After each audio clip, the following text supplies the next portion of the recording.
time of year. Palette Madness is back, and we're actually gonna finish the tournament this year. I did a series last year on my channel around March Madness time. I started it, I never finished it. I'm so ashamed about it. But I'm bringing it back, and I'm going to be filming all day. So basically I have the conclusion. We're gonna film up to the final four today so that it's ready to go. But Palette Madness is inspired by March Madness, which if you did not know, or if you don't know, it is a college basketball tournament. I love sports. I love competition, more importantly. Like, I just like to compete in literally anything. Everything is a contest and a competition to me, to a very unhealthy point. Although I still like to like cheer on other people. Like, I just like to have stake in the game. Like, I just like to like care about like the winner and the loser. So I love March Madness. I love to fill out my brackets each year, and I thought it'd be so fun to turn this into a palette tournament. So I have taken my entire eyeshadow palette collection, and there's a few palettes that are left out. I tried to keep it as fair as possible, and like my Kaja stacks are not a part of this tournament, just because I didn't think it would be fair to have like a 3-pan little like stack versus like a 16-pan all shimmer palette. I have so many eyeshadow palettes that I had to do 2 brackets of like 2 tournament brackets of 64 teams, and I am including a first 4. I will post the tournament brackets on the screen, and I am going to be splitting up. This first video is going to be the first 64 teams, essentially.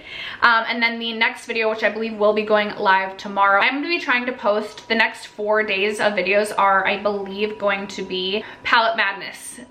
Just because, you know, during March Madness, you're seeing March Madness, you know, games every single day. But today will be the first round of 64, tomorrow will be the next round of 64, and then I think I can condense videos a little bit more, like we can maybe wrap up a bracket, etc. I don't know if I'm making literally any sense. When I was creating my tournament brackets, I have one tournament bracket mostly that is mostly any palette that came into my collection last year, so 2024, with the exception of I also included all of my Natasha Denona palettes in the 2024 bracket. The other tournament bracket, the other 64 plus eyeshadow palettes, are any eyeshadow palette that came into my collection prior to the year 2024, for the most part. And then in terms of seeding, I started to try and like seed them based on like my favorites. But then it really turned into just like kind of going alphabetically.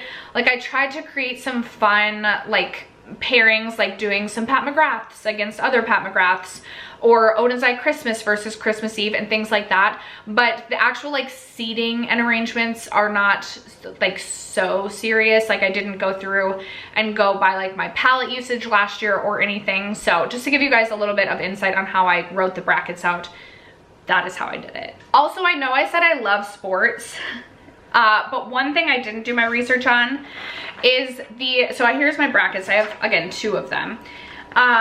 There is this first 4 concept, and I basically have mini palettes in the first 4 tournament, and I am unclear on if these first 4, like, there's games, and then like, I think actually the way it works is the first 4, like, these 2 play each other, and then whoever wins gets like the 16th seed in, like, say the Northern Conference. These 2 teams play, and then whoever wins that gets the 16th seed in the Southern Conference, and so on and so forth. Because I have so many eyeshadow palettes, I couldn't work it that way. So I have the first 4, and these 4 basically, like, these 2 are going against each other, then these 2 are going against each other, then the winner of these 2 are playing each other, and then they're gonna end up in the final.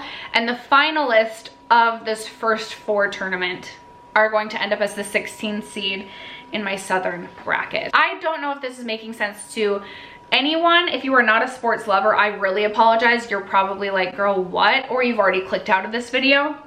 But I'm literally so excited about this. So as mentioned, today will be the kickoff to the first bracket. I will post it on the screen right now so that you guys can kind of take a look and see what the bracket looks like. We're going to be going through the north, south, west, and east, and after today's video, we will have 32 teams left in this bracket. So if you're interested, stay tuned. First, if you like palette themed content, or if you just like chit-chatting about makeup, that is what we do on this channel, so I hope you'll consider subscribing before moving on. Also, don't forget to like and comment and do all of the YouTube things that the YouTube algorithm cares about. I would really appreciate it, and without further ado, let's get on to the tournament.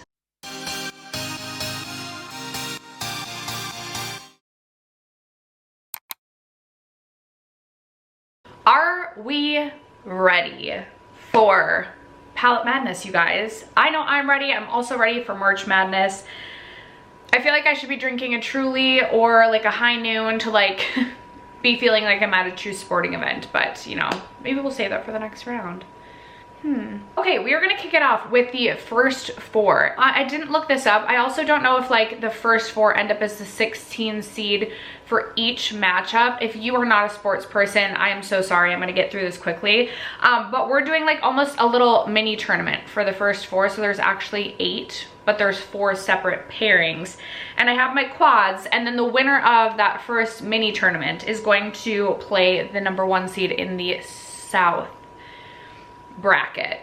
Okay, so let's kick it off with the first four. The first matchup that I have is my Rowan Mood Forever and my Rowan 1111 quads. So this one is actually the Mood Forever quad. I love these Rowan quads. I rave about them all the time. Here is the 1111, and if I have to choose between the two of them, I'm going with 1111, but it is difficult. I am focused on Mood Forever this year, and I'm having a lot of fun with this one. I like this one because there's kind of warmth and coolness to this, where this, with the exception of this shade right here, these really all lean more cool toned, but I do love the cool tone pink. I love the cool toned kind of taupey, bluey silver sort of shade up here. I do really love Mood Forever too, so like I said, this is a tough one, but Rowan 1111 is going to move on. The second matchup that I have is my Pat McGrath Interstellar Icon quad, which looks like this, and this is actually going up against the 6-pan. It is going up against the Diveroon Cosmetics, what do they call this? Dewdrops palette. And for me, this is a no-brainer. I'm going with the Dewdrops. I absolutely love this little 6-pan companion palette. I think this is such a good release from the brand. I really like Diveroon's special shadows. This was no disappointment. This was something I could not stop reaching for last year after I finished testing it. If I was feeling like I was a little bit bored by a look and wanted to add a little bit of something, I would reach into this. So this one's no question.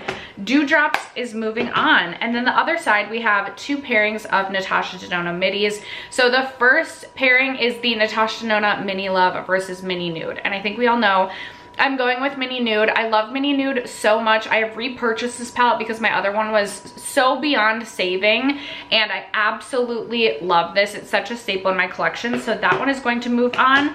And then I have the Mini Pastel versus the Mini Retro palette, and for me, Mini Retro is gonna move on. I really love many of the shades in this palette. I have a pan in the shade Vintage Taupe, I believe it is, and then the shade Galaxia, I'm really shocked, does not have a pan. This is one of my favorite eyeshadows in my entire collection, especially for day to day. So again, no question on this little pairing, we are having Retro move on. So then that means that we have the Rowan 1111 against Diveroon Dewdrops, and it makes me really sad to send 1111 home, but I am gonna have Dewdrops move on in this scenario. I do, again, just really love this 6-pan companion palette. I feel like it really adds so much value to my collection. While this one is still unique, I just feel like this is something that I would miss slightly more, just because I feel like this offers me more versatility than 1111.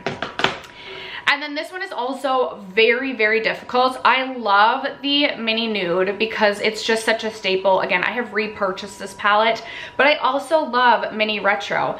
Obviously, we're going in 2 different directions. Like if I'm wanting something more warm toned brown, I'd be reaching for Mini Nude. But if I wanted something a little bit more dusty, like mauve-y, I would be reaching into Galaxia.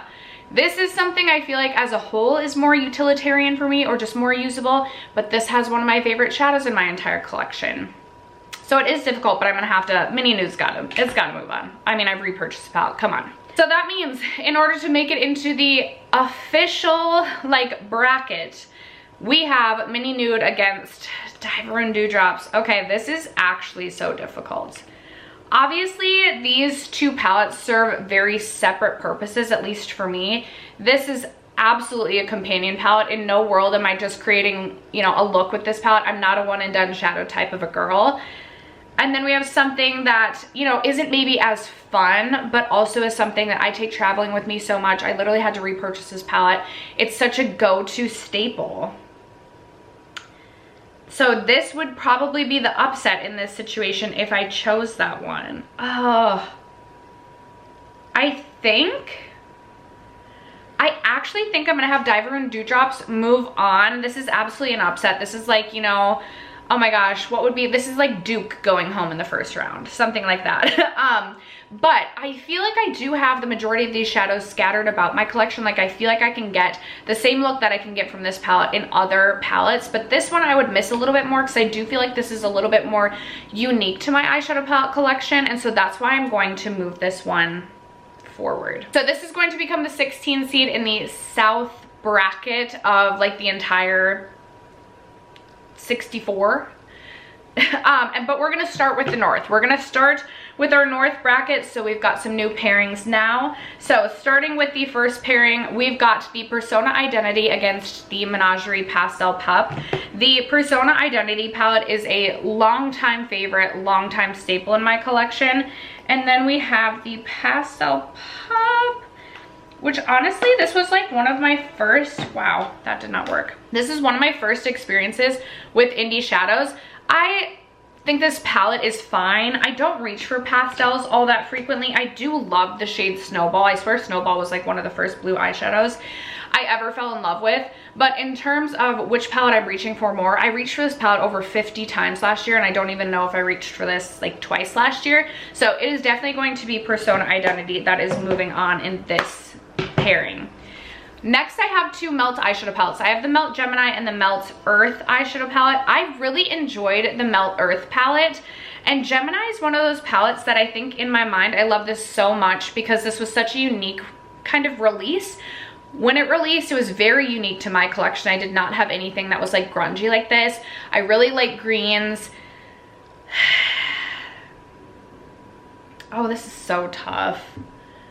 I'm gonna move on Melt Gemini just because it's such a classic, but I do really enjoy Melt Earth, and honestly I feel like I probably have gotten more use out of Melt Earth since it's been in my collection than I have Gemini, but we're moving Gemini on. Final answer. That was a buzzer beater for those of you basketball watchers. Okay, we have our first Pat McGrath pairing. Which two do we have? Okay, so we have Moonlit Seduction here. And then we have, ooh, Pat McGrath Utopian. This one's a no-brainer for me. Utopian is not my favorite, and I love the Moonlit Seduction, so Moonlit Seduction will be moving on.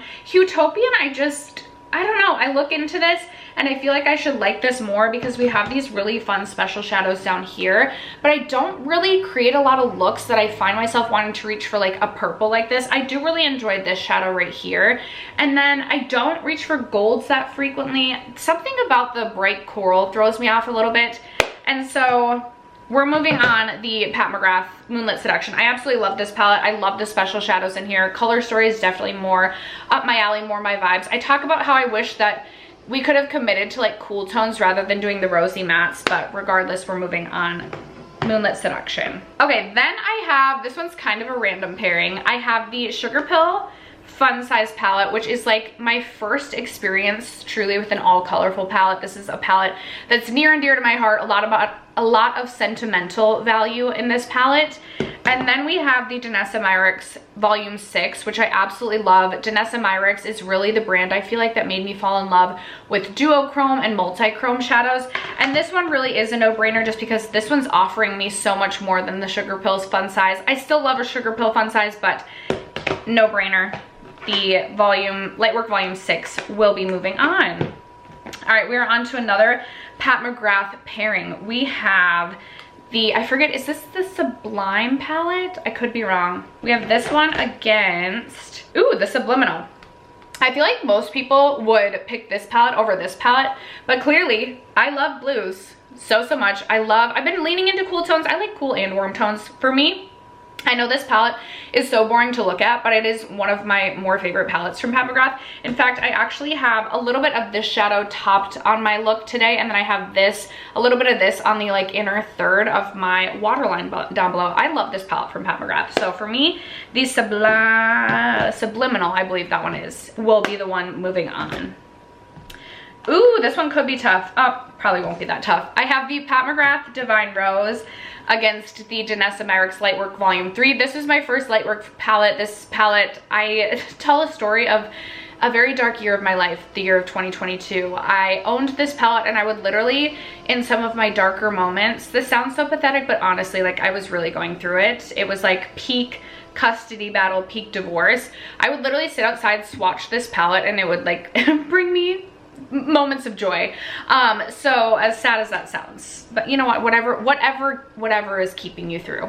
The Danessa Myricks Lightwork Volume 3 will be moving on. I don't really care for a Divine Rose all that much, although I will say, I say that, but I love this shadow down here. I think this is such a special shadow to have in my collection. I do enjoy having that, as well as this one down here, but overall I just am very uninspired by that color story. Okay, this is a fun one. We have two ABH palettes against each other. We have the Cosmos and the Nuevo. I really like both of these a lot. I had so much fun with the Cosmos, and I feel like this one offers me just a, actually this one's so tough. I love the lavender shade in here, and the shade Lily right here is such a beautiful kind of ethereal shadow. There's so many shadows in here though I love the shade Sun. I love a lot about, oh, this one is actually so freaking tough. I think I feel more comfortable doing more with Cosmos. I think Cosmos is gonna move on, but this one is like a sad upset. Like I'm really sad to be sending the Nuevo palette home. Nuvo, I think it's Nuvo. You guys correct me every time. I'm really sad to be sending Nuvo home in the first round because I actually really do enjoy this palette. In fact, I have this pulled as a focus palette at the current moment, and I'm very pleased to have that pulled, but Cosmos is moving on. And then the final pairing in the North bracket, we have the Artemis Alter Ego palette against, is this Pat McGrath? Yeah, Pat McGrath Bronze. This is very unfortunate for the Alter Ego one because the Bronze palette is one of my favorite palettes in my entire collection. I absolutely adore these two greens. They just really tie any green eyeshadow look together. I reach for this palette quite a bit just for those greens alone. If I am wanting to reach into a gold, this gold is one of my favorites in my collection just because it is more of an approachable gold. It's more of like a, not quite like as in your face gold. And then I like that we have, you know, we're not fully committed to pure rose tones in here. So out of this pairing, we have the Pat McGrath Bronze Seduction moving on. If you guys can hear the weird whistling noise, it's my window and the wind. Sorry about that. Moving on to the South bracket. Okay, so we have our Dewdrops palette, and it is against what is the one seed of this bracket, and that is the Viseart Soleil Le Plug eyeshadow palette. And this is going to be such a difficult decision as well, because again, I'm reaching into these palettes for two very different things. I love the Viseart Soleil Le Plug palette just for like everyday, simple, basic, especially spring, summer. This is just such a beautiful palette. And then we have the Diveroon, which is one of my favorite companion palettes in my entire collection. And originally I thought I was going to go with Diveroon. And actually, oh, this one's so tough. I'm like, which would I be more sad to not have? I feel like I could replicate these colors more easily in my collection, but I also love coming into this palette because it has staple neutral browns. Like, love to have these. Then it has like the pale yellows, which I just absolutely love. I actually think Viseart is gonna move on and Dewdrops is gonna go home. I just feel like this palette has a lot of things that I love about this. There's so many great things happening here. Again, we've got like my standard neutral matte browns, but then we have pale yellows, which I love, like a champagne, like just such a great palette to have in the collection. So this one will move on. This one I feel like is a bit of an unfair pairing, but you know, this happens sometimes. We have the ColourPop Lil Ray of Sunshine A9 pan matte, all matte palette, and then we have the on the complete flip side of that, we have the Danessa Myricks Lightwork Volume 4, which is an all special shade palette. And I'm definitely going with Lightwork Volume 4. I would absolutely be more sad to not have this. I love looking at this palette, just looking at all the different colors just makes me happy. That's not to say I don't like the ColourPop Lil Ray of Sunshine palette. I have not kept a lot of my ColourPop palettes in my collection, and this one still seems to make it through every declutter, so I still really enjoy this palette, but put up against the Danessa Myricks, it's really not a question for me. And then this one, I should have had my Danessa Myricks go against one another, although I don't know if that's fair either. Okay, we have the Alter Ego Canyon palette, which I actually do really love this palette. I know Pan left behind it this last summer, and I just loved it. It was the perfect summer palette just with the tones, and the quality in this palette is actually just so good. I'm so impressed with this one. But then we have the Danessa Myricks Lightwork Volume 5, which again is an all shimmer palette, just so fun. Okay, and originally I thought I was for sure going Danessa Myricks. There is something that I just love about this curated Alter Ego palette though. But I do love my Danessa Myricks, but am I gonna make this an upset? Just because usually I'm only reaching into Danessa Myricks for like 1 or 2 shadows. It's definitely a companion palette. Also, what is the criteria for me picking palettes? Like, this is just obviously all in good fun, but oh, I think like obviously this one I couldn't even replace now if I lost this. Something is like pulling at my heartstrings though to like move forward with Alter Ego. I think I am gonna move forward with Alter Ego. There's something that's just like telling me to pick this one, so we're going for it. We're going for it. Buzzer beater winner again. All right, next up we have the Menagerie Killer Purr eyeshadow palette against, if I could open it, the ColourPop Limoncello palette. I have not, like, this color story I will say doesn't really speak to me. There's something that feels very jumbled about it. I also dropped my palette and some of the shades fell out. I really do like the shade Lioness and Main in this eyeshadow palette. I think those are stunning. The shade Main is probably the pink eyeshadow palette, like the pink to gold flip eyeshadow that made me fall in love with that style of eyeshadow. But I just don't ever get excited to reach for this palette or think to reach for this, whereas the ColourPop Limoncello palette again has some sentimental value to me. I absolutely love and adore this palette. I can remember ordering it, I can remember receiving this, I can remember going on a vacation with this palette right after receiving it, getting home from vacation and not wanting to stop reaching for ColourPop Limoncello. So Limoncello will be the one that is moving on. Next up, we have ColourPop Wild Child against the Tiny Marvels palette from Sydney Grace. This one is no question. We're going with Tiny Marvels. I love the versatility. I love the variety. I love the quality. I love many of the different shimmers and mattes. Like, I love that we have a lavender in this, but we know I love the blue brown up here and the green. Again, nothing bad to say about the quality of the ColourPop Wild Child palette. I continue to keep this palette for years and years and years.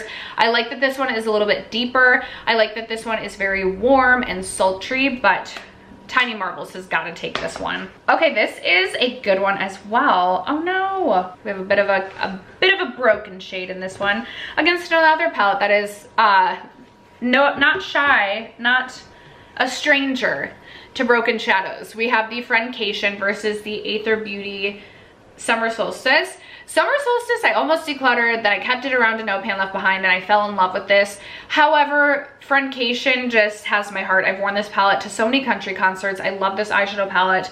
I can't seem to get myself ever to part with this. So Friendcation is gonna move on in this round. And then the last pairing, no, two more pairings. Okay, we have next another ColourPop palette. We have the Muppets palette against Sigma Corderosa. I feel like this is a really good pairing. I really enjoy both of these palettes. Sigma Corderosa is the one Sigma palette that I've kept around in my collection. I haven't been the biggest fan of the Sigma eyeshadow quality, but I love the Corderosa palette. I have a pan in this palette. I know Pan left behind it this last year and had so much fun with it. I also really enjoyed the ColourPop Muppets palette though. I feel like this one offers a lot of variety and versatility. I've created some looks with this palette that I really love and enjoy. but I think I've got to give it to Sigma Corderosa just because for every day, like I'm actually, I don't want to say this, but I feel like I'm liking a more simple eyeshadow look. I know today I have blue eyeshadow on. I get that. But I've been enjoying like a neutral look with maybe like a pop of like an indie shadow. But this almost is feeling a little bit too colorful for me right now. I'm scared to even say that. What is happening to me? Sigma Corderosa is gonna move on. And then the final pairing, this one is tough. Okay, so we have the Danessa Myricks Groundworks palette, which I literally reach for every single day, but only for the basically empty shade up here for my eyebrows. No! Oh my gosh, it's all over my leggings. What is happening? No! Okay, hold on. I'm gonna try and be slightly careful with this because we did just have a casualty. I promise I didn't like drop my palettes. I don't know what's going on. Granted, this palette is getting quite old, but I just shadowed the shade Blue Dream. Thankfully there was enough shadow in there to like even fill up the whole pan, and thankfully that would not be like my favorite pan in this palette. But anyway, we have these two paired against one another. A very neglected palette versus a palette I use every day, but only for my brows. This is the 2 seed, I believe. And this is gonna be an upset. I'm moving Smoke Sessions along. This is like, I love the greens in here. I find this to be still unique to my collection. I'm not reaching for it that frequently, but I'd be so sad to be without the Smoke Sessions. I also would be very sad to be without this, but I could just go find a different eyebrow shadow replacement for this. I still like having this from time to time for other things, but we're gonna have Smoke Sessions move on. And I'm so sorry, Danessa Myricks Groundworks, you are going home. All right, we are moving on to the Western Conference pairings. So the first matchup that we have in the Western Conference is the Bella Beauté Bar Basic Witch. This is gonna be a tough one, you guys. It's gonna be a tough one for any palette to beat this, against the What's Up Beauty Geodes eyeshadow palette. And I really like both of these.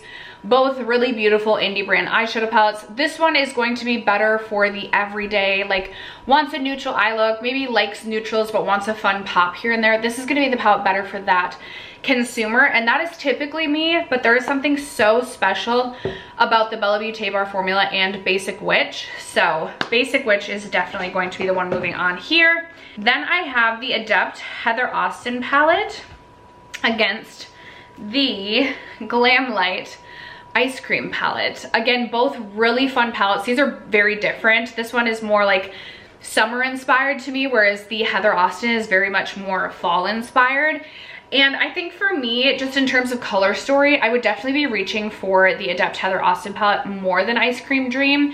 I do think that Ice Cream Dream offers me a lot of things that I do not have scattered about my eyeshadow palette collection, but also the Adept Special Formula is very much unlike many of the other things that I have in my collection, and I would rather have this and would likely reach for this more and miss this a little bit more than the Ice Cream Dream. This one is a tough one though, because I do really like the Glam Light Ice Cream Dream palette. I like having this in my collection. I like having these unique colors, but Heather Austin is going to be the one moving on. Next up, we have another Bella Beauté Bar. We have the Angles of Illumination eyeshadow palette against the Odin's Eye Flora Story palette. And this one is really no question for me. I know that this is an all shimmer palette, but the Angles of Illumination is going to be the one that's moving on. I have mentioned many times that Odin's Eye formula, in my opinion, has declined some. I did struggle with 1 or 2 of the shades in this palette. I do still like this palette and like this color story, but I definitely would miss the Angles of Illumination palette more. This is like all the blue shimmers that my blue loving heart needs. So obviously this one's moving on. All right, we have another Adept Glam Light pairing. We have the Adept Ninhydrin eyeshadow palette. I'm like, did I get more, like, what is happening to my shadows? Then we have the Glam Light the Glam Light Chocolate Martini palette. This is going in my These Products Will Self-Destruct, meaning that I need to use this palette a certain amount of times this year, otherwise I have to declutter it. I've talked very highly about the Glam Light Chocolate Martini palette, and then it like sits untouched. But I have been using it and really enjoying it and kind of falling back in love with it. But I definitely do love the Adept Ninhydrin more. This is one of those eyeshadow palettes that just looking at this and looking at the colors in this palette just makes my soul happy. So the Ninhydrin is definitely moving on. Then I have the Adept Plain Jane Remastered against the Nomad Ghost Town palette. I actually have this blue shadow right here as the main like blue shadow all over my lid. I do have the Plain Jane Remastered palette pulled this month as a focus palette. And then I have the Nomad Ghost Town palette, which I have also been a big critic of the Nomad formula. I will say I definitely struggled with some of the shadows in the Ghost Town palette. I love the packaging, I love the color story, and I do really like some of the shades in Ghost Town, but I definitely did struggle, specifically with more the mattes as opposed to the shimmers. Oh, this is a tough one. I actually think I'm going to have the Ghost Town palette move on. There's a couple of shimmers that I really love in this palette, but I also really love some of the shimmers in here. And I can get a full look out of Ghost Town, whereas I can't with Adept Plain Jane Remastered. I'm not as married to keeping Plain Jane Remastered. Like, I'm not as into as many of the shadows in this palette as I am some of my other Adept palettes. Like, I just feel like there's a lot of purple happening in this palette, and I don't really, purple and red, and I'm like, I don't really care for purple and red all that much. So Plain Jane Remastered is going home, and in a shocking turn of events, I'm kind of surprised because I really did struggle with a lot of the mattes in this palette, but the Nomad Ghost Town will be moving on in this round. All right, next up we have the Clarity Cosmetics So More Amazing palette against the Fantasy Cosmetica Druid palette. This is such a tough one. I love the Druid color story. I absolutely love the special shadows in this palette. I love Clarity So More Amazing for the shade Don't Be Shellfish as an inner corner highlight. It's such a pretty yellow, but there's more shadows in Druid that I like and would be reaching for, and I just feel like this is a palette that would get more use from me as a whole. I'd probably reach into this more times just reaching into the shade Don't Be Shellfish as an inner corner highlight, but using the palette as a whole, Druid I think would absolutely get more use for me. So More Amazing is gonna go home and Druid will move on. Then I have the Adept Minka palette against the Odin's Eye Hella palette. Oh, this is a tough one. This is a tough one. Obviously, you can do more, like this has more, I feel like, full looks that you can create with this, whereas this is more of a companion palette. There's only 2 mattes in here. A lot of the shimmers in this one are more of that, like, can I hold this comfortably? A lot of the shimmers in here are more of that molten metallic type of formula. And I really only reached into this for like 1 shimmer at a time. I've definitely reached into Hella more. And I think in this circumstance, I am going to have Odin's Eye Hella move on. I think just in terms of like, I would just reach for this one more. That's what I feel. So Hella's moving on. Okay, and this feels like a very unfair pairing. We have the Kaleidos Escape Pod against basically my favorite eyeshadow palette of all times, which is the Glaminatrix Nearly Natural palette. And I think it goes without saying Nearly Natural is moving on. This is like a very colorful palette too, so this is not even like it's up against another like, oh, I reach for this palette day to day and blah blah blah. No, Kaleidos Escape Pod going home. Nearly Natural moving on. All right, and the final conference for this video is the Eastern Conference in this tournament bracket. So getting into the Eastern pairings, we have the Adept Flying Fiddles eyeshadow palette versus the What's Up Beauty Desert Monsoon. Now this is an interesting pair up because both are indie and both kind of have neutrals with pops of color, but it's definitely going to Adept Flying Fiddles. I absolutely love and adore this palette. The shade Scorpion Grass is such a beautiful marbled shadow. I also love for a blue the shade Blue Crown. We have some fun, like just other spicy neutral metallic shimmers that just add such a fun pop in this palette. So Flying Fiddles is gonna move on in this round. Then we have the Odin's Eye Christmas Eve and Odin's Eye Christmas, and this is such a tough one. Obviously we have the warm tone palette and the cool tone palette. I clearly love blue. Clearly I love blue, but I also love some of the shadows in the Merry Christmas palette, and for me, Merry Christmas is actually going to be the one that's moving on. I love this quad right here. I love the shade Snowman Jingle Bell. This one just has more shadows overall that I also feel like I could mix and match with other things and get more like everyday wearable looks with this. Everyday wearable. So Merry Christmas is gonna move on. Christmas Eve is going home. Okay, this next one is a fun matchup. We have Glaminatrix Rich Romantic versus the Lethal Wildflower palette. Both fun kind of spring palettes. And this is a tough one. This is a very tough one. Glaminatrix Rich Romantic has like these purple and like coral shades, but a lot of the shifty shadows actually shift more green. And then this palette, we have a lot of the like purples and periwinkles. I think for day to day, this palette is definitely more wearable, but I do love some of the fun shadows in this one. I love the periwinkle in this one. I still think I have to give it to Glaminatrix Rich Romantic in this matchup. So Rich Romantic will move on. Wildflower is going home. Okay, this next matchup is a no-brainer, but also still painful. I have the Odin's Eye Sea Talk palette, which was done in collaboration with Lauren from Lauren May Beauty, who I just absolutely love her channel. I like that we have like the pink, which is actually more of a clear iridescent on the eye, like a sheer iridescent. I like that we have the neon yellow because I love a neon yellow. But then we have the Kaleidos Sashimi City, which is one of my favorite palettes in my collection. Such an easy palette to reach for. A palette that can give you everyday looks, but you can also like use the two special shadows, and they are so sparkly and so impactful on the eyes. I always get questions when I wear this palette, whether it be on camera, in real life, whatever it might be. So I'm sad about this because I do really like Lauren and the Sea Talk palette, but Sashimi City is absolutely the palette that's moving on. All right, next up, this is also a toughie, but I feel like such a good pairing because they kind of give almost the same vibe with Color Story. Obviously this one has a little bit more, but this is the Kaleidos Flower Punk palette, which one of my lovely subscribers sent me their Flower Punk palette because mine shattered, broke, and I'm so grateful and so happy to have a fresh one in my collection because I truly do love this palette. And then we have the Cosmic Brushes The Muse palette. This is my first experience with Cosmic Beauty. I was so impressed with the formula and honestly quite shocked. This one just feels a little bit more scattered and jumbled. I have created some looks with this palette that I love that really stick out in my mind.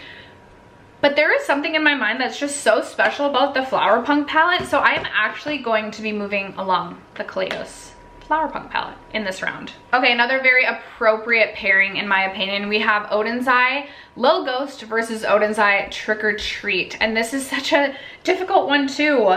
There's greens in here that I love. There's blues and a yellow in this one that I love. The shade Witch's Brew though is one of my favorite greens in my entire collection. There it is right there, that beautiful Kelly green. There's also this really beautiful kind of like Dirty Money sort of shifty, or not shifty, metallic sparkly shadow down here. There's yellows in this one. The only thing with this one is I don't really reach for reds that much. And then in this one we have like a light pale lavender. We have some fun blues and purples. We have this bottom row that is like orangey red but not so red. Oh, actually this one's so tough.